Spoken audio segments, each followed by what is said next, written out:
శ్రీ గురుపే నమః, శ్రీ మాత్రే నమః. Welcome to VMK astro numerology channel. కన్యా రాశి వారికి ఈ యొక్క రాహుకేతు రాశి మార్పుతోటి ఎలాంటి శుభాశుభాలు ఇవ్వబోతున్నారో చూద్దామండి. రాహుకేతులు 18 సంవత్సరాల తర్వాత రాహు మీన రాశిని వదిలి కుంభరాశిలో, కేతువు కన్యా రాశిని వదిలి సింహరాశిలో స్థితి పొందబోతున్నారండి. ఒక్కో రాశిలో రాహుకేతులు 18 నెలల పాటుగా ఉంటారు. మరి ఎలాంటి శుభాశుభాలు ఇవ్వబోతున్నారో క్లియర్ గా చూద్దామండి. ముఖ్యంగా ఈ యొక్క కన్యా రాశికి అధిపతి ఎవరయ్యా అంటే బుధ గ్రహం. ఈ యొక్క కన్యా రాశి వారికి 7వ స్థానం నుంచి రాహు 6వ స్థానంలోకి వస్తున్నారు. మీ యొక్క జన్మరాశి నుండి కేతువు ఏ స్థానం 12వ స్థానంలోకి వెళ్ళబోతున్నారు. రాహు కేతువులు ఎలాంటి వారంటే వారు ఛాయాగ్రహాలు. ముఖ్యంగా రాహు కేతువులు స్వయంగా ఫలితాలు ఇవ్వలేరండి. వారు కనుక ఏ రాశిలో ఉంటే ఆ రాశి ఫలితాన్ని, ఏ నక్షత్రం మీద ఉంటే ఆ నక్షత్ర ఫలితాన్ని, ఏ గ్రహం చూస్తూ ఉంటే ఆ గ్రహ ఫలితాన్ని ఇలా ఇంపాక్ట్ అయ్యి ప్రభావాలు ఇస్తూ ఉంటాయి. But they are very powerful. సహజంగా ఏంటంటే శనివత్ రాహు, కుజవత్ కేతు అంటూ ఉంటారు శాస్త్రంలో. శనివత్ రాహు, శని లాగా రాహు పనిచేస్తాడు, కుజుడి లాగా కేతు పనిచేస్తూ ఉంటారు. మరి శని ఇంట్లో మూల త్రికోణ రాశి నుండి యొక్క కుంభరాశిలో రాహు యొక్క స్థితి. సో కంఫర్ట్ గా ఫీల్ అవుతాడండి. దీనికి ఒక చిన్న స్టోరీ ఉంది, తెలుసుకున్నాక మన ఫలితాల్లోకి వెళ్దాం. ఇక్కడ దేవతలు రాక్షసులు కూడా క్షీరసాగర మంథనాన్ని చేస్తూ ఉంటారు అమృతం కోసం. అప్పుడు ఏంటంటే ఈ యొక్క విష్ణుమూర్తి కూర్మావతారంలో సో ఆ సపోర్ట్ కోసం తన వెన్నుని ఇస్తాడు. సో అది క్షీరసాగర మథనం అవుతుంది. ముఖ్యంగా ఆ క్షీరసాగర మథనం ద్వారా లక్ష్మీదేవి, కామధేనువు, కల్పవృక్షం, అదేవిధంగా సో ఈ యొక్క అమృతం అంటే ఈ యొక్క ధన్వంతరి భగవానుడు అమృత కలశంతో సో అమృత జలాన్ని పట్టుకొస్తాడు. ఇవి ఉత్పత్తి అవుతాయండి. సో విష్ణుమూర్తి ఏంటంటే మోహిని అవతారంలో ఉండి రాక్షసులను దేవతలను చెరొక వరుసలో కూర్చోబెడతాడు. ముందుగా ఏంటంటే ఇది రాక్షసులు కనుక అందితే కనుక అమరత్వం వస్తే సో ప్రపంచం ఇబ్బంది పడతారు, నాశనం అవుతుందన్న ఉద్దేశంతో ముందుగా దేవతలతోటి వరుసతో ఆరంభిస్తూ ఉంటారు. ఇది గమనించిన స్వర్భాను అనే రాక్షసుడు దేవతల వరుసలో కూర్చుంటాడండి. సో విష్ణుమూర్తి ఈ యొక్క అమృత జలాన్ని పోస్తూ ఉంటాడు దేవతలకి. ఇది గమనించిన రవిచంద్రులు వెంటనే సైగ చేస్తారు విష్ణుమూర్తికి. విష్ణుమూర్తి తన సుదర్శన చక్రంతో స్వర్భాను సో ఈ యొక్క మొండాన్ని కట్ చేస్తారండి సుదర్శన చక్రం హెల్ప్ తోటి. సో అప్పుడు ఏమవుతుంది, మొండెం పై భాగం రాహుగాను, మొండెం కింది భాగము కేతువుగాను ఉండిపోతుంది. అందుకనే బ్రెయిన్ ఉంటుంది రాహుకి, తెలివైన వాడు, అత్యాశలు, మెటీరియలిస్టిక్లీ బాగా కోరుకునే ఇది అనమాట. సో మొండెం కింది భాగం ఏంటంటే మైండ్ ఉండదు, బ్రెయిన్ ఉండదు. సో కాబట్టి ఏంటంటే స్పిరిచువాలిటీ, ఆధ్యాత్మికత ఇలాంటివన్నీ కేతువు ఆపాదించబడ్డాయండి. సో కాబట్టి ఏంటంటే ఈ యొక్క జలం కుంభరాశి సింబల్ చూస్తే మనము సో ఇటు అమృత జలాన్ని పోస్తున్నట్టుగా ఉంటుందండి. అందుకనే ఆ రాహు కుంభరాశిలో కంఫర్ట్ గా ఫీల్ అవుతూ ఉంటారు. మరి కన్యా రాశి వారికి ఎన్నవ స్థానం? 6వ స్థానం. 6 అంటే ఏంటి? శత్రువు, రుణ, రోగ బాధ. ముఖ్యంగా శత్రువుల మీద అంటే కాంపిటీటర్ మీద విజయం మీద అని చెప్పవచ్చండి. మీరు కనుక జాబ్లో కాంపిటీషన్లో ఉన్నారు, 100% జాబ్ వస్తుంది. దానికి సపోర్ట్ ఏంటంటే చతుర్థ సప్తమాధిపతి కేంద్రాలకు 2 కేంద్రాలకు ఆధిపత్యం వహించేది గురుగ్రహం. ఆ ఒక గురుడు కూడా 10వ స్థానంలో ఉండి ఆయన నవమ దృష్టి చేత రాహుని చూస్తూ ఉంటాడు. రాహు గురుడిని, గురుడు రాహు పరస్పరం చూసుకుంటూ ఉంటారు. 6వ స్థానంలో రాహు బలవంతుడండి. 6లో శని ఉన్నా రాహు ఉన్నా మంచి ఫలితం ఇస్తారు. ఉపచయ స్థానం అంటారు, డెవలప్మెంట్ ప్లేస్ అది. సో గురుడు కూడా చూస్తూ ఉన్నారు కాబట్టి గ్యారంటీగా ఉద్యోగం లేని వారికి ఉద్యోగం దొరుకుతుంది, కొలువు వస్తుంది అని చెప్పాలి. శత్రువుల మీద విజయం మీదే.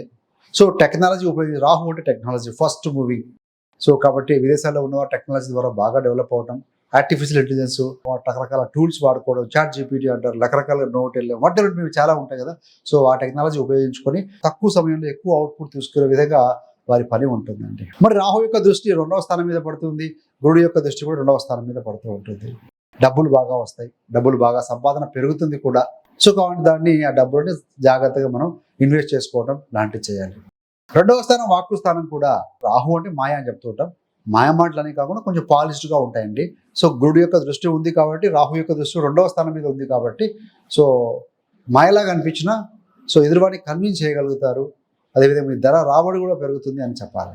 మరి మొత్తంగా చూస్తే ఎక్కడైనా విదేశాల్లో ఉద్యోగం చేద్దాం అలాంటి కోరుకునే వారికి కూడా మంచి అవకాశం మెండుగా వస్తుంది అని చెప్పవచ్చండి. లోన్స్ విషయంలో చూస్తే గతంలో ఉన్న లోన్స్ మెల్లిమెల్లిగా కొంచెం క్లియర్ చేసుకుంటూ ముందుకు వెళ్తారు. మీకు లోన్స్ అవసరం ఉంటే అప్రోచ్ అవ్వడం మంచిది. లోన్స్ అయితే మాత్రం సులువుగానే శాంక్షన్ కాబడతాయండి. ఏది ఏమైనా ఇవన్నీ కూడా గోచార ఫలితాలు కాబట్టి మీ యొక్క జన్మజాతక చక్రం కూడా చెక్ చేసుకోండి.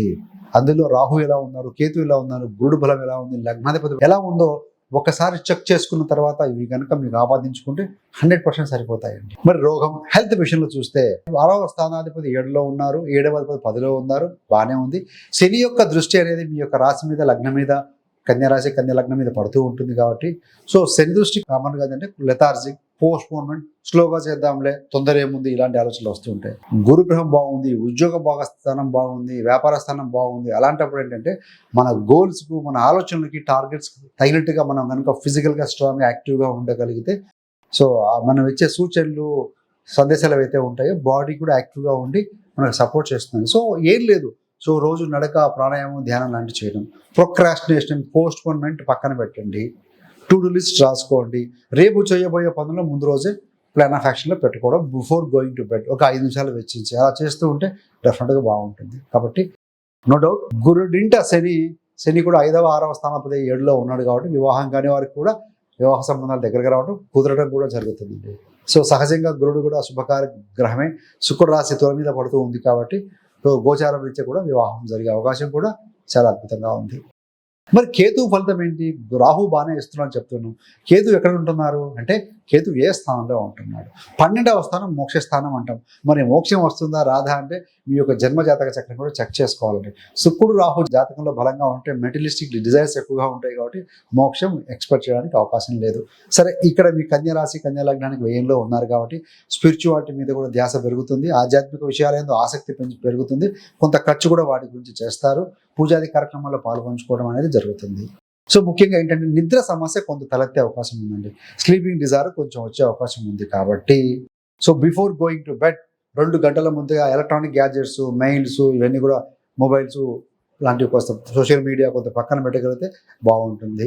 సో అదేవిధంగా మెడిటేషన్ చేసుకోవటం, దానివల్ల కూడా ఏంటంటే మంచి యాంగ్జైటీ, స్ట్రెస్ తగ్గడం వల్ల నిద్ర బాగా పడుతూ ఉంటుంది. సో అద్భుతంగా పాజిటివ్గా ఉంటుంది. సో మరి రెమెడీ పరంగా చూసుకుంటే రాహు అధిపతి దుర్గా అమ్మవారు, దుర్గా ఆరాధన చేసుకోండి.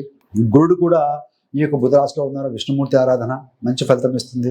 పేరులో కేతు ఉన్నాడు, సో కాబట్టి రవి ఇంట ఉన్నాడు, గణపతి ఆరాధన, సూర్యభగవానుడి ఆరాధన మంచి ఫలితం ఇస్తుంది. ఏది ఏమైనా కూడా కన్యా రాశి వారికి ఈ సంవత్సరం అద్భుతంగా పాజిటివ్గానే ఉంటుందండి, నో డౌట్ అట్ ఆల్. మీకు కనుక ఇంకా కన్యా రాశి వారి జీవిత రహస్యాలు తెలుసుకోవాలనుకుంటే జననం పుట్టుక నుండి మరణం వరకు ఈ యొక్క కన్యా రాశి వారి జీవిత రహస్యాలను ఒక వీడియో చేయడం జరిగింది. దాంతోపాటుగా అందులోనే అసలు కన్యా రాశిలో వీరి జన్మం ఎందుకు జరిగింది అనే సీక్రెట్స్ కూడా చెప్పడం జరిగిందండి. మీరు కనుక మరిన్ని విషయాలు తెలుసుకోవాలనుకుంటే ఆ యొక్క వీడియో లింక్ని కూడా డిస్క్రిప్షన్లో స్క్రీన్ మీద ఇవ్వడం జరుగుతుంది. సో వాచ్ చేయగలరు. అది కనుక గమనిస్తే మరికొన్ని విషయాలు మీకు అవగతం అవుతాయి. Thanks for watching. ఇలాంటి మరిన్ని మంచి మంచి వీడియోల కోసం విఎంకే ఆస్ట్రోన్యూమాలజీ ఛానల్ సబ్స్క్రైబ్ చేసుకోగలరు. పక్కన బెల్ సింబల్ మీద క్లిక్ చేస్తే మీరు చేసే ప్రతి వీడియో ద్వారా మీ దాకా అందుతుంది. సర్వేజన సుఖినో భవంతు. స్వస్తి.